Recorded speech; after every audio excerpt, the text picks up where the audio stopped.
Organiza el Club de los Viernes. Somos una plataforma liberal que creemos en los derechos y libertades individuales en un estado limitado, ¿de acuerdo? Y más concretamente lo hemos organizado desde el Club de los Viernes Madrid. Hoy nos acompaña Almudena Negro. Ella es licenciada en Derecho. Actualmente se ha reciclado a periodista especializada en transformación digital, ¿vale? Ella trabaja en La Razón, es la responsable de La Razón TV y lleva todas las comunidades digitales del medio, aunque ha participado en otros muchos medios, ha participado en 13TV, en Intereconomía, en fin, que efectivamente es una periodista ya con experiencia. En 2017 escribió un libro que aconsejo a todos, junto a Jorge Vilches, que se llama Contra la socialdemocracia, y hoy nos va a deleitar con un título que, bueno, que nos decía que era muy amplio, pero precisamente por eso te la va a dar juego, yo creo, a dar una buena charla, que salgamos todos de aquí bien aprendidos. El ocaso de los poderes fácticos. Así que nada, gracias a todos por venir y os dejo con ella. Bueno, Daniel, te has pasado con lo de deleitar. Veremos. Bueno, en primer lugar, lo primero que voy a hacer antes del agradecimiento, que es obligado y no es necesario la música de presentación. Le da emoción, pero vamos a esperar a que la quiten porque me despisto y igual me pongo a bailar. Bueno, lo primero, dar las gracias, por supuesto, al Club de los Viernes, especialmente a Daniel Rodríguez, por haberme invitado a estar esta tarde de sábado aquí. Y en segundo lugar, y como de bien nacidos es ser agradecidos, a todos vosotros, un sábado de lluvia a la hora de la siesta, venir a aguantarme la charla que he preparado. Os quiero pedir disculpas de inicio, estoy convaleciente de una operación, me canso mucho, entonces voy a intentar hacerlo lo mejor que pueda. Y si no aguanto, pues no aguanto, pero lo voy a intentar.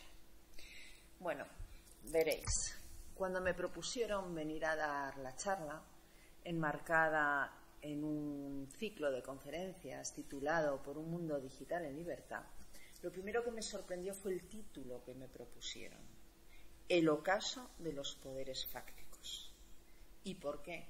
En primer lugar, por presumir, por darlo como afirmación, que hay un ocaso de poderes fácticos. Yo me he permitido la licencia de ponerlo entre interrogantes, porque la tesis que voy a sostener es que no hay ningún ocaso de poderes fácticos. Si acaso un quítate tú, que me pongo yo.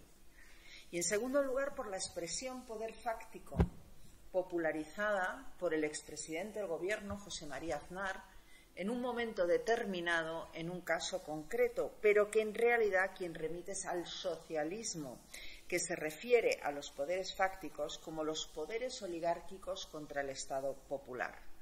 Es por ello que hoy no pienso deleitaros, voy a desilusionaros. Y lo voy a hacer conscientemente.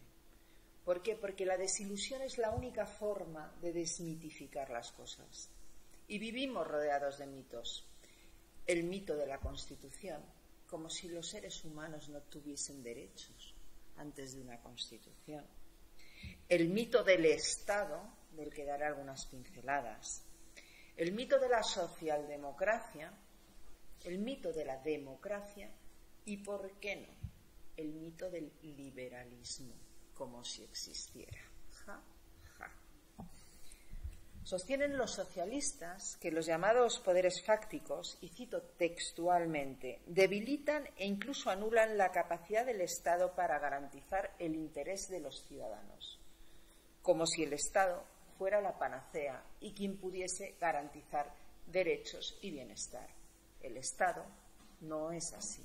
El Estado lo que es nuestro enemigo. El Estado es un invento artificial, a diferencia del Gobierno, que ya ni siquiera es aquel leviatán del que hablaban. Hoy en día el Estado es un Estado moral que nos dice lo que está bien y lo que está mal y que ha derivado en un minotauro que ya ni siquiera garantiza aquellas cosas por las que los estatistas decían que tenía que haber estado, que no es lo mismo que gobierno, insisto. Es decir, la vida, la propiedad privada y la seguridad de las personas. He dicho personas. Perdón. Bajo el Estado no hay personas. Bajo el Estado hay ciudadanos. Y fíjense, en la Unión Soviética todos eran ciudadanos. Ninguno era persona libre. No sé qué prefieren ser ustedes. Y es que Estado y libertad, como consenso político y democracia, son completamente incompatibles.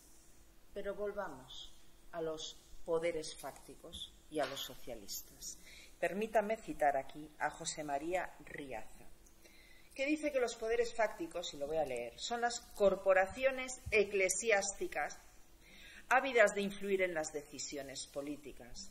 Los grupos empresariales afectados por regulaciones empresariales o los medios de comunicación cuyos propietarios acaparan el espacio público, además de fuerzas delincuenciales como las propias del narcotráfico. Como ven, salvando a los narcotraficantes, los malvados habituales para la izquierda, la Iglesia Católica, los empresarios y los medios de comunicación, entre comillas, desafectos. Pues bien, fuera del socialismo de José María Aznar en la comisión de investigación del 11 de marzo, que tuvo lugar en el Congreso de los Diputados, apenas hay en política más referencia a la expresión poder fáctico, cosa de los medios de comunicación. A lo que se hace referencia, y es el término más correcto, es oligarquía. El poder fáctico es la oligarquía. Una oligarquía que es, por cierto, inherente a cualquier organización. Y por eso digo que no hay ningún ocaso, sino un quítate tú que me pongo yo. Pero para fijar esta cuestión debemos ver primero qué es libertad, qué es oligarquía y qué es eso de digital. La palabra digital es lo de menos, porque los que aquí estamos un sábado por la tarde, lloviendo y escuchando a la tal Almudena Negro, es evidente que queremos libertad, porque es algo que todos saben que yo defiendo. De hecho, las innatas ansias de libertad suelen acabar siempre con las ensoñaciones de todos los ingenieros sociales, de los colectivistas, por un motivo muy sencillo y que es la raíz de todo, y es que sus imposiciones son contrarias a la naturaleza humana. Vayan a un parque, vean a niños de 2-3 años, los que son padres lo saben, los niños lo primero que dicen no es Estado, es mío. Pero para hablar de esto hay que establecer lo que significa la palabra libertad. Decía el diccionario Alexis de Tocqueville que en cualquier época yo habría amado la libertad, pero en los tiempos que corren me inclino a adorarla. Lema, por cierto, que utilicé en mi primera bitácora que se titulaba «Es la libertad de expresión, idiotas». Y es cierto, en los tiempos que corren. Unos tiempos en que la libertad individual o política está en retroceso la primera y secuestrada por el estatismo la segunda. Unos tiempos en que no pocos confunden, por influencia de la socialdemocracia sueca que tanto parece gustar a Podemos y especialmente a Juan Carlos Monedero, libertad individual con libertad sexual. La libertad sexual está muy bien, pero es otra cosa, porque no solo somos animales. Corren unos tiempos en que otros parecen creer que la libertad se reduce a la libertad económica. Desconocen que el mercado es un concepto jurídico y que la libertad económica es consecuencia y no un fin.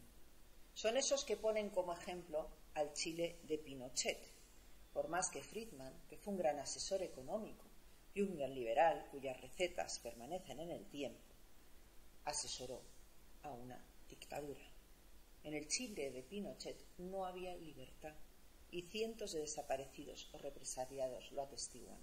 Lo pongo siempre como ejemplo para dejar bien claro que la libertad no es la libertad económica. Corren también unos tiempos en que la socialdemocracia, que no es más que un totalitarismo enmascarado por la propaganda, parece estar en la UBI por la gracia del estatismo, que es un monstruo aún más feroz. Corren unos tiempos en que todos hablan de libertad, sobre todo en las sociedades libres, pero no han padecido su ausencia y por eso han olvidado lo que significa y que hay que luchar por ella todos los días. Los venezolanos podrían contarles muy bien las consecuencias de olvidarse de lo que significa la libertad. Escribía la escritora de origen ruso, Ayn Rand, que la libertad en contexto político es ausencia de coerción física, es decir, ser libre del gobierno. Algo, por cierto, ya ven, hoy les voy a desilusionar completamente, que nada tiene que ver con ese mantra llamado prohibido prohibir, propio de mayo del 68, y que es antiliberal, por cuanto supone la negación del derecho, y el derecho es consustancial a la libertad. Si niego el derecho, niego la libertad, y toda ley es coerción. Sí que hay que prohibir.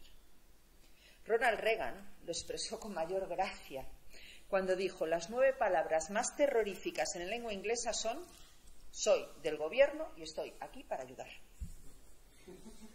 por nuestro bien. Volvamos a la libertad y hablemos de la libertad en contexto político, es decir, de la libertad política. ¿Qué es la libertad política? Un invento griego, eso es lo primero. Pero es la libertad colectiva. ¿Y en qué se traduce la libertad política? Permítanme hacer un inciso y acordarme en estos momentos, sobre todo cuando hace una hora se ha producido su última despedida, del defensor de la libertad política más radical que ha habido en España, que se llamaba Antonio García Trevijano y que falleció hace 48 horas. Y él lo decía muy claro. La libertad política es representación y división de poderes.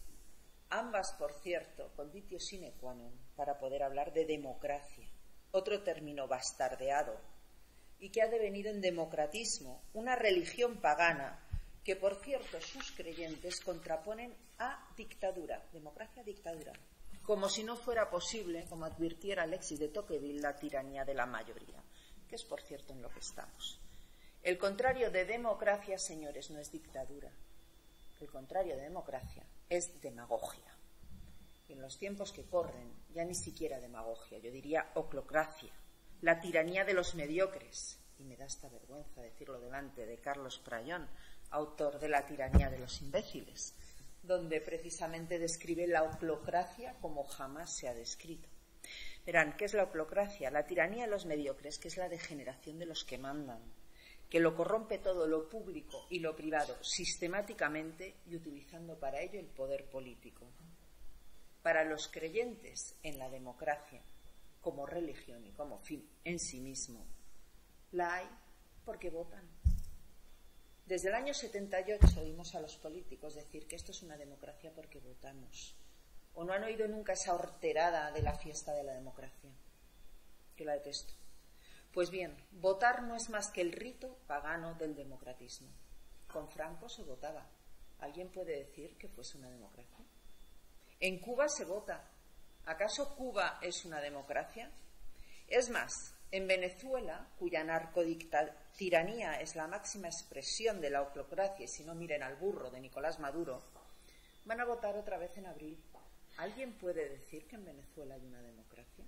Perdón, salvo Pablo Iglesias. Consideraban los griegos, con toda la razón, que la destrucción de la libertad política lleva siempre inexorablemente a la tiranía. Y hoy en España, que es lo que nos interesa, porque a todos nos interesa lo más cercano, somos así, la libertad política escasea, por no decir que está ausente. Piensen que es separación de poderes, y entonces que alguien me explique por qué hay un banco azul en el Congreso de los Diputados. Ya sé que cuando hablamos de separación de poderes, todos tendemos a pensar en el judicial, y no hace falta explicar nada, porque todos somos conscientes. Pero hoy la falta de separación entre el Ejecutivo y el Legislativo, el banco azul en el Congreso de los Diputados. Piensen también en el Estado moral, que dicta lo que está bien y lo que está mal, y bajo cuyo dominio ni siquiera cabe ejercer el derecho a resistencia. Justo antes de empezar la conferencia, precisamente me decía un compañero, yo fui objetor al servicio militar. Bien, porque el Estado lo permitía esa objeción. Intenten ser, como decía él, insumiso fiscal. El Estado no lo permite. El Estado dicta la moral, lo que está bien y lo que está mal. No hay derecho a resistencia, eso quedó para los tiempos del feudalismo. Y volviendo a la libertad política, debo decirles que sin libertad política no existe la política con mayúsculas, existe el politiqueo y, por supuesto, la politización. La política no es más que el ejercicio de la libertad política. Una política que, por cierto, muchos liberales desprecian porque no la entienden. Ni entienden el derecho ni entienden la política. La libertad política necesita de la crítica racional de la realidad política. Realismo político, por cierto, que es propio de los liberales. Volveremos a ello. La lucha para alcanzar la libertad política, señores, es la historia de Europa, ni más ni menos. Y se trata de una lucha marcada por la universal ley de hierro de las oligarquías, formulada en 1911 por el alumno de Max Weber y sociólogo Robert Michels en su libro Los partidos políticos. Una ley que jamás ha sido refutada y que sostiene que toda organización, incluso el Club de los Viernes, fíjate, es oligárquico. Decía Michels que quien dice organización dice oligarquía. De la familia al gobierno, pasando por el Club de los Viernes. Y de lo que se trata en democracia, siendo conscientes de que todo poder es oligárquico, es de controlar que los oligarcas actúen en favor del interés mayoritario y no en favor de sus propios intereses o de los de las oligarquías a los que representan. Y permítanme, llegados a este punto, citar a un gran intelectual que conozco muy bien, que ha escrito sobre este verdadero nudo gordiano de la democracia, que se llama Dalmacio Negro. ¿Qué le vamos a hacer? Es el que sabe de esto. Permítame citar a papá. Verán, hablábamos del realismo político. Es que resulta que el realismo político no es ideología, no es utopía, ni es imaginación. Decía Jean-François Revel que el liberalismo, con toda la razón, no es ideología y que por eso carece de sentido un debate entre un liberal y un socialdemócrata. Porque el liberal coge lo que funciona y desecha lo que no funciona. Y el socialdemócrata es creyente en la religión. Y las religiones, la creencia, no se puede deshacer mediante la racionalidad, mucho menos mediante la curva del hacer. Ya se lo explico esto más adelante. Y por eso el realismo político es lo propio del liberalismo, porque tiene en cuenta la metapolítica de la ley de hierro.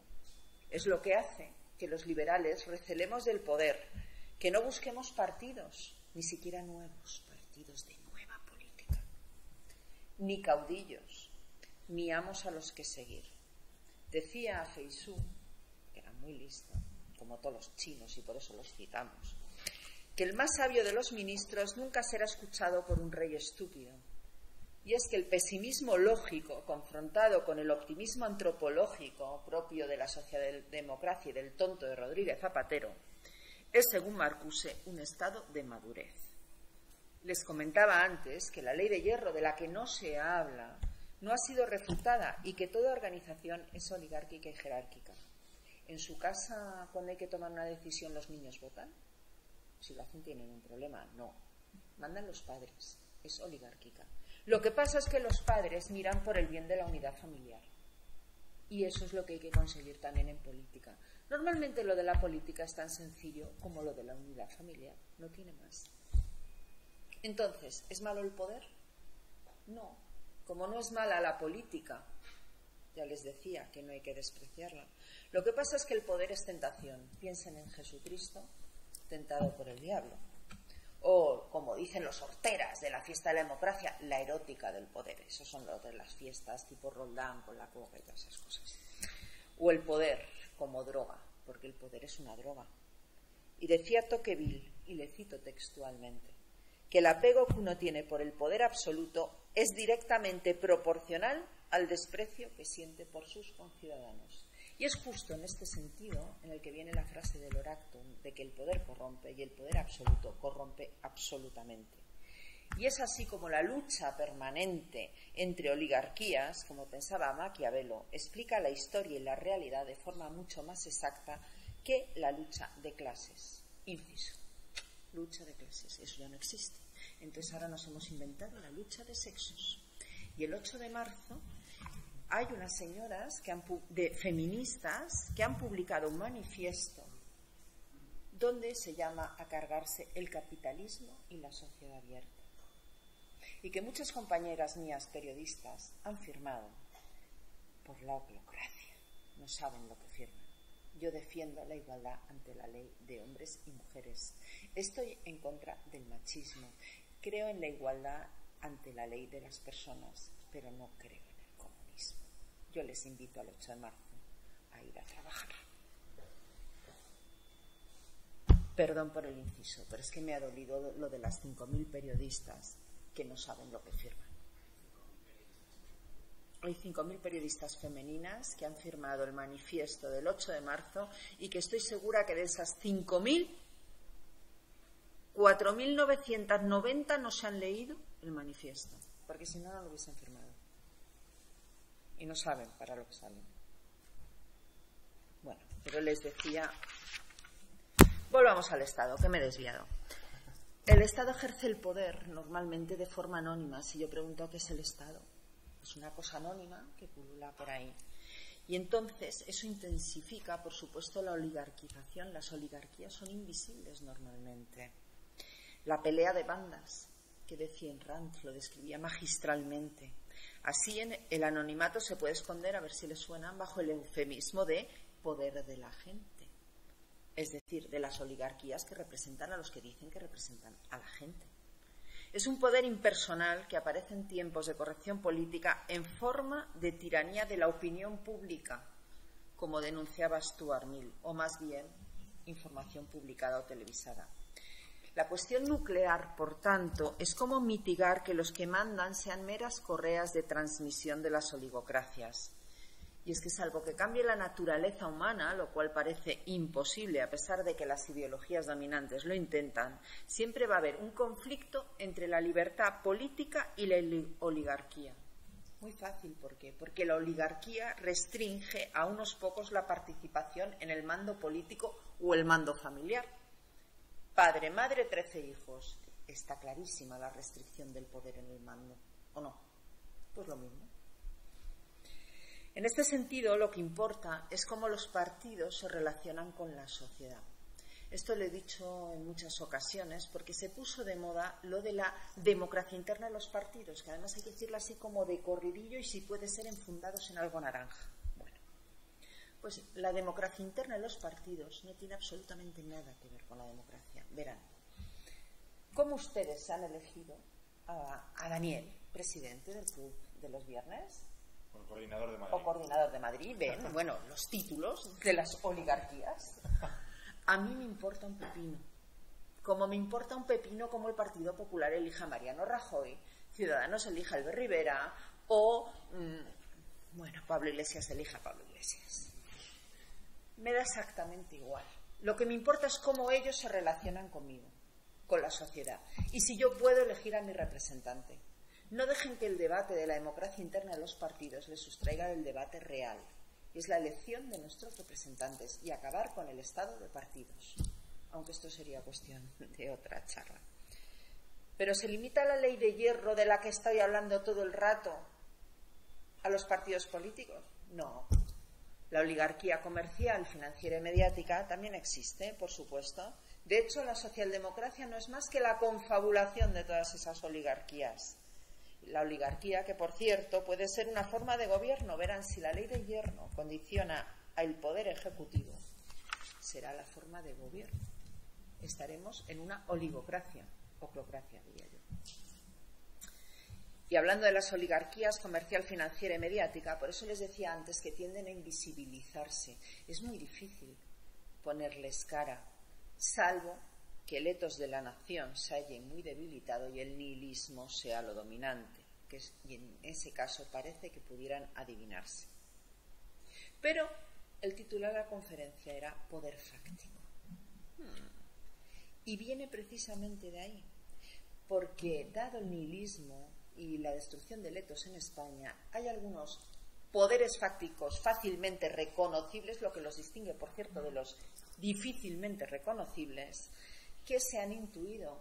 Esa expresión que pronuncia el expresidente de Gobierno José María Aznar en el Congreso de los Diputados hace referencia al Grupo Prisa, un grupo mediático que desde el centro derecha se venía identificando tradicionalmente con la oligarquía mediática. Es así. Y está en decadencia. Prisa está en decadencia. No he traído los números de la quiebra, pero todos lo sabemos, que está en decadencia. Así que estaríamos asistiendo al ocaso de Juan Luis Cebrián, lo cual no tiene por qué ser una mala noticia. Al fin y al cabo lleva ahí desde el franquismo. Alguna vez tenía que llegar. ¿Pero por eso hay una oligarquía mediática que está en el ocaso? No.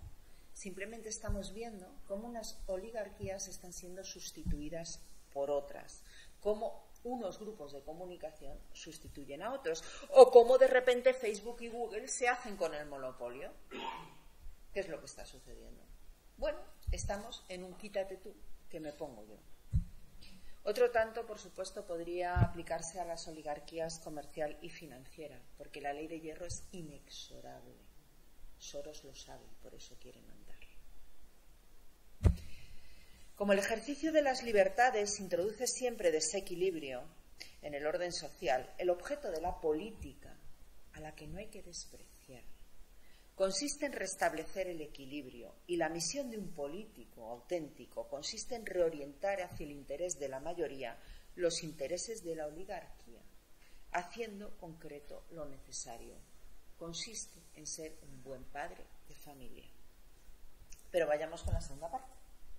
Mundo digital en libertad. Porque yo estoy hablando ¿hay el ocaso de la oligarquía en el contexto de un mundo digital en libertad?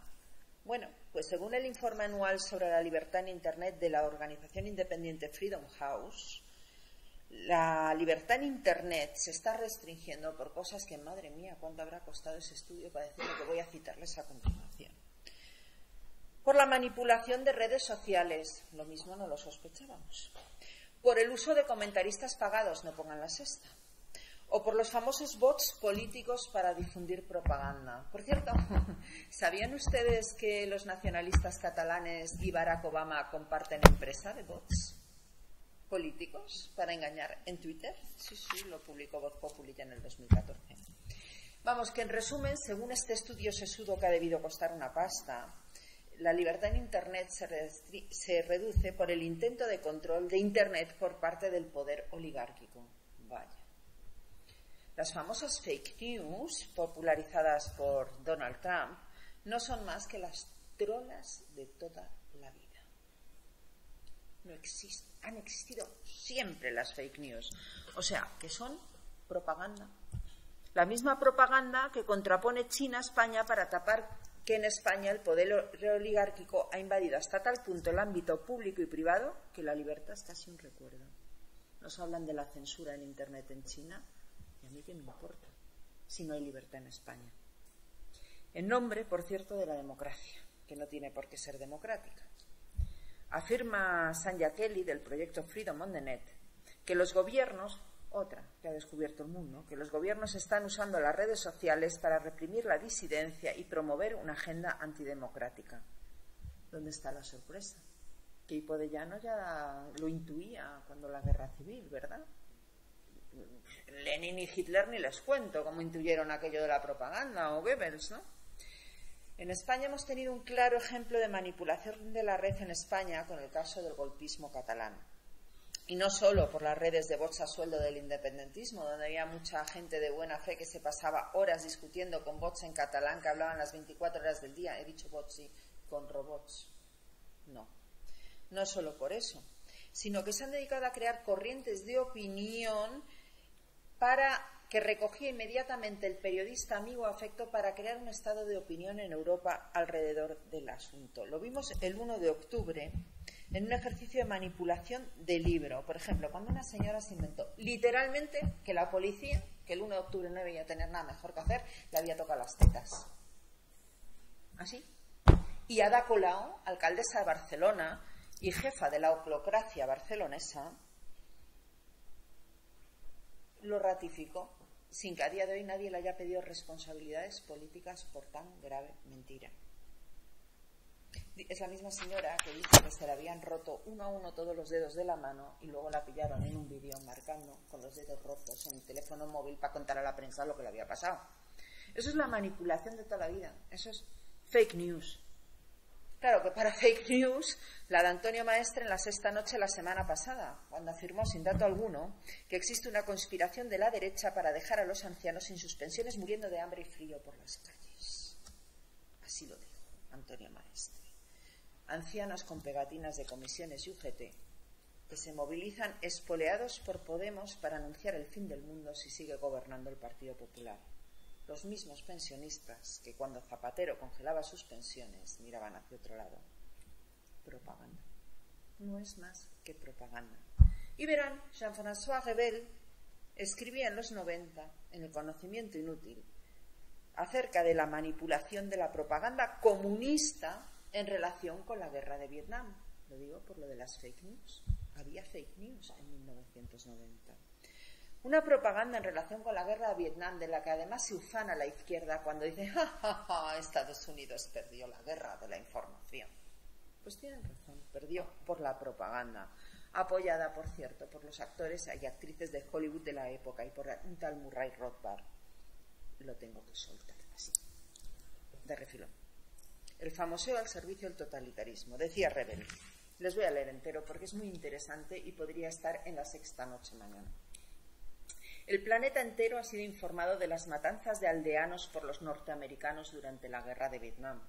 Pero ¿cuántas televisiones y periódicos han informado con la misma insistencia que apenas Vietnam, convertido en su totalidad en comunista en 1975, 60.000 personas fueron fusiladas en los 3 meses que siguieron a la conquista del sur por los ejércitos comunistas, más otros 20.000 un poco más tarde, y que 300.000 perecieron en el transcurso de los años siguientes a causa de los malos tratos sufridos en los campos de concentración? ¿Había fake news o no había fake news cuando la guerra de Vietnam? La diferencia, como ven, entre la mentira, la propaganda y la fake news no es más que el soporte, la transmisión de la mentira. Si es que da igual que sea en Twitter, que sea el New York Times o que sea el programa que presenta Iñaki López. Es propaganda. En este sentido, y citando a Jean-François Revel, la primera de todas las fuerzas que dirigen el mundo no es el sexo, es la mentira. La civilización del siglo XX se ha basado más que ninguna otra antes en la mentira. Mentira en la información, mentira en la enseñanza, mentira en la ciencia, mentira en la cultura, en una palabra, en el conocimiento, así como en el sistema de gobierno que por vocación da acceso a todos, la democracia. Y de ahí que la democracia haya derivado en demagogia. En el siglo XXI, como ven, las cosas no han cambiado mucho. Y es que la destrucción de la información verdadera y su suplantación por la propaganda es propio de la ideología. Una ideología que todo lo impregna. La ceguera ideológica es terrible, porque impide ver la realidad. Por otra parte, los debates sobre la neutralidad en la red, algo por lo que clama desde hace años la izquierda oficial aquí y en Estados Unidos como excusa para regular, que es algo que les encanta, no es algo que escapa a la propaganda. Como por otra parte, yo les invito a leer los magníficos artículos que ha escrito en numerosas ocasiones Daniel Rodríguez Herrera en Libertad Digital. La neutralidad en la red no es más que un espejismo para encubrir la realidad, la ausencia de libertad fuera de la red. Se habla también del papel de las redes sociales, que son mi especialidad, y que son las grandes despreciadas por quienes dentro del mundo de la comunicación y el periodismo no han comprendido para nada el cambio y la transformación que ya se ha producido. Si conocen a gente refractaria a Internet, ni les cuento los que lo son a las redes sociales. Como si el conocimiento inútil no estuviese también en la FENAC. ¿Verdad? Va a resultar que el conocimiento inútil es solo Twitter. ¿Cuántas veces, por cierto, hemos oído que Twitter es un estercolero para no aceptar que no es más que un reflejo de la sociedad en que vivimos? Verán, el que es capaz de reírse y desear la muerte de un niño enfermo de cáncer porque quiere ser torero es un hijo de puta dentro y fuera de la red.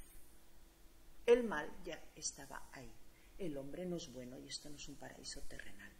El hombre es malo y eso es lo que hay que aceptar. Y eso es lo que nos va a hacer recelar del poder.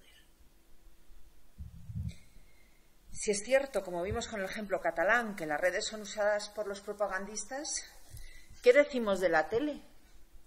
¿Qué decimos de la radio, de los periódicos? ¿Cuándo van a salir los nombres de los periodistas que reciben sobres? No solo de los políticos. ¿Cuándo vamos a hablar de los medios hipersubvencionados? Madre mía, editorial único en Cataluña. ¿Por qué existe entonces la percepción de que las fake news son solo una cosa de ahora y además de las redes sociales? Y es más, ¿por qué el internauta, el macarra internauta, se cree libre de decir lo que le dé la gana en las redes sociales? Verán, un individuo con un móvil en la mano y una cuenta de Twitter a nombre de Terminator234 se siente tan libre como se sentían los que escribían anónimos en el siglo XIX. Mezquindad y cobardía humanas que existen desde que el hombre es hombre. La naturaleza humana, diría la gran Jane Marple, alzando la vista a través de sus sabios ojos de anciana, Jane Marple, protagonista de las novelas de Agatha Christie, que es quien mejor ha descrito nunca las naturalezas humanas, con permiso de Ayn Rand. Pero todo esto tiene un límite. ¿Es el Código Penal? Si es que no existe el anonimato en la red. Ahora nos están vendiendo lo del anonimato en la red. ¿Por qué? Porque quieren regular más todavía en lugar de hacer bien su trabajo. Lo que hay que hacer no es regular, es exigir que se actúe con mayor diligencia. Yo puse una denuncia hace 8 años cuando un individuo me amenazaba con cortarme el cuello a la salida de Radio Inter en una comisaría y todavía está durmiendo en el juzgado, no está ni archivada. A lo mejor lo que hay que hacer es exigir mayor diligencia y no incrementar la legislación. Máxime cuando aquí ya no es que haya legislación, es que hay una profusión legal, 100.000 leyes. ¿Cuántas se están incumpliendo aquí ahora mismo? Mejor no lo digamos. Y regular solo va a llevar a una mayor frustración. Estoy en contra de regular y existe la regulación. Los delitos ya están en el Código Penal. Por otra parte, Terminator 234 se cree súper guay, o Pablo Hasél, podría llamarse Pablo Hasél, aunque ahora va a tener que entrar en prisión, por la inmediatez, porque hay mucha gente que además cree que las redes sociales han traído la libertad. Bien, esto es falso. La inmediatez dan una falsa idea de libertad. Por ejemplo, piensen en las perfectamente manipuladas mareas árabes de aquella primavera que tenía que haber acabado en invierno como acabó, y las imágenes que se permitieron salir desde Irán. ¿Podemos comunicar lo que queremos, cuando queremos y como queremos? ¿De verdad? ¿Cuántas veces hemos visto arder en la hoguera de las redes sociales a personas que han osado vulnerar la corrección política? Y todo ello con consecuencias en el offline. Ahí tienen las respuestas. Las redes también son víctimas del pensamiento único de la corrección política y que en definitiva no es otra cosa más que el pensamiento del Estado moral. Porque el mundo digital no existe, salvo técnicamente. El mundo es el mundo. Es cierto, por otra parte, que la pirámide de la comunicación ha desaparecido. ¿Las pirámides de Keops estas? Donde arriba estaba el señor que estaba Juan Luis Cebrián y debajo los lectores. Es verdad, o Polanco, perdón. Eso ha desaparecido siendo sustituido por la long tail de Anderson. Es verdad, algo que trae, por cierto, de cabeza a los medios de comunicación tradicionales y a sus profesionales.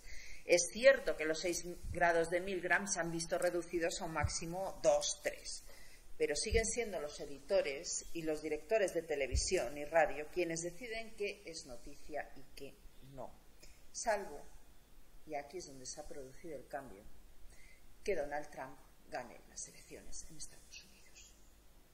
¿Y por qué lo digo? Y no voy a defender a Trump. Yo no estoy ni a favor ni en contra de Trump en esta conferencia. Pero sí hay una cosa en la que ha demostrado ser un genio. Y es en el manejo de la comunicación. Que nos guste o no, ha dejado en evidencia al periodismo oficial, al oficiante, a la izquierda y a la derecha. Con el Twitter. Y entonces, como Donald Trump coge el Twitter y habla de fake news, se ha producido la reacción. Y como denuncia Javier Venegas en Disidentia, George Soros se ha puesto histérico y ha decidido que esas redes sociales, que antes eran la releche porque nos permitían a todos ser más libres, deben ser aniquiladas. Es el movimiento en el que estamos. ¿Por qué? Porque Donald Trump tiene Twitter. Ya ven. Para ello nada como señalar con nombres y apellidos, como ha hecho George Soros, nada menos que a los presidentes de empresas como Twitter o Facebook. Vamos. vamos, el amedrentamiento macarra de toda la vida. Liquidar las redes va a ser cosa imposible, porque lo que no han entendido es que son de facto ya la forma de comunicarse de las personas del siglo XXI. Esto hubiese sido algo así como pretender acabar con las líneas telefónicas en el siglo XX. Absolutamente inviable. Pero la batalla que hay por delante va a ser dura. Y no quita que en España ya algunos conocidos oligarcas, cuyo caso se acercan, como Juan Luis Cebrián, se hayan sumado a la patochada de George Soros. Antonio Caño, director del País, acaba de anunciar que pretende sacar un libro de estilo para el uso de las redes sociales por parte de sus periodistas. Se debe referir a las cuentas personales de los periodistas. Va a venir el director de su jefe a decirles lo que pueden tuitear y lo que no. Y quiero aprovechar este foro para denunciar esta medida y a quienes pretenden, en nombre de la libertad de expresión y de prensa, cargársela de los periodistas. Me temo, además, que sean otros medios, los antidigitales, que quieren seguir montando en coche de caballo, los que sigan la barbaridad. Corren muy malos tiempos para la libertad, y más para los periodistas. Pero volvamos al tema, que me he ido. Poderes fácticos ya tenemos claro que son oligarquías, que existen y existirán, y que lo que hay que hacer, como liberales que somos, es control. Controlarlas.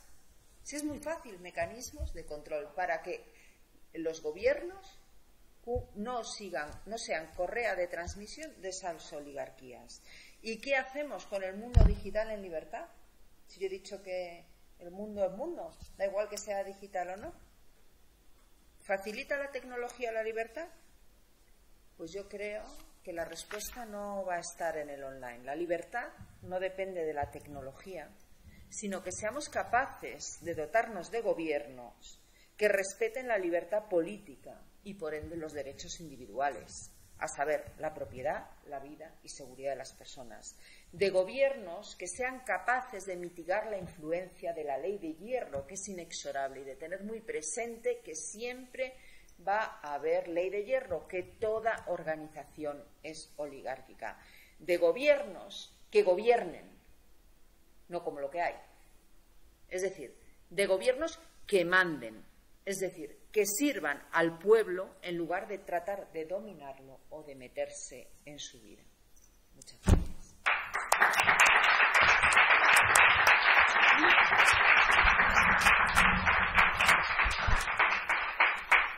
Bueno, gracias, Almudena. Gracias por el esfuerzo, por venir aquí convaleciente. Yo creo que ha sido muy interesante. Está muy bien cambiar aquello de poderes fácticos por oligarquías. Para los que nos siguen en streaming, nos vamos a quedar aquí charlando nosotros, que para eso hemos hecho el esfuerzo de venir hasta aquí. Nos vemos el próximo día 7 de abril, que tendremos aquí a Eduardo Garzón debatiendo conmigo sobre el mercado de trabajo, sobre si la tecnología es una amenaza o una oportunidad para la gente de a pie, aquello de la renta básica universal, la teoría del trabajo garantizado, etcétera, etcétera, en una charla que promete, porque como veis vamos subiendo la temperatura un poquito. Gracias por estar ahí. Si queréis volver a visitar esta charla o recomendarla a alguno de vuestros conocidos, estará en YouTube, ¿de acuerdo?, en el canal del Club de los Viernes. Os invito a todos a haceros socios, a participar y a trabajar por la libertad, que es lo que intentamos hacer desde aquí, ¿de acuerdo? Nada, muchas gracias y lo dicho, nos vemos el día 7.